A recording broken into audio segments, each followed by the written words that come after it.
Before I start, I want to thank SpeedCube Shop. When I ordered the MGC 6x6, they sent me an MGC Elite instead.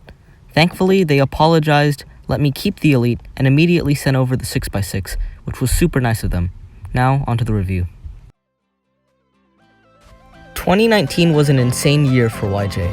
After magnetic cubes were released a couple years ago, YJ didn't take advantage of the hype and their reputation suffered.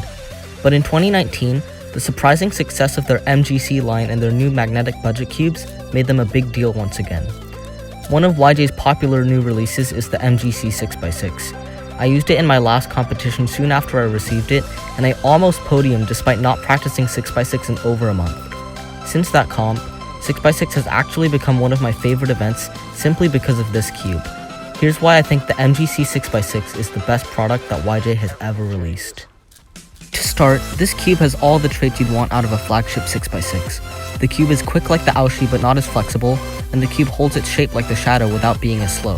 I think the MGC combines the best of the Aoshi and the Shadow in terms of speed and controllability. On top of that, the cube is the lightest of the three, which is a huge advantage when it comes to practicing over long periods of time. What I like about this cube is that the turn speed is similar between all the layers. The innermost layers don't turn quite as well as the outers, but the difference is hardly noticeable during solves. The cube definitely suffers from lockups and pops, but they aren't frequent enough to be considered a perpetual annoyance. It only happens about once every 20 solves or so. I would describe the feel as airy and crispy. Like with the MGC 5x5, the feel would most likely suit cubers of many different turning styles, since the turning doesn't feel all that unique. I also think the magnet strength is really nice considering the cube's speed. They help the cube keep its shape without being intrusive in your turning. Like with most other big cubes, this cube really benefits from a lot of break-in. Since this is a 6x6, I suggest applying a lighter lube setup so as to not make the cube too sluggish. After cleaning out the factory lube, I only lubed my MGC with a little bit of silk and D&M, as well as putting some Traxxas 50K in the core.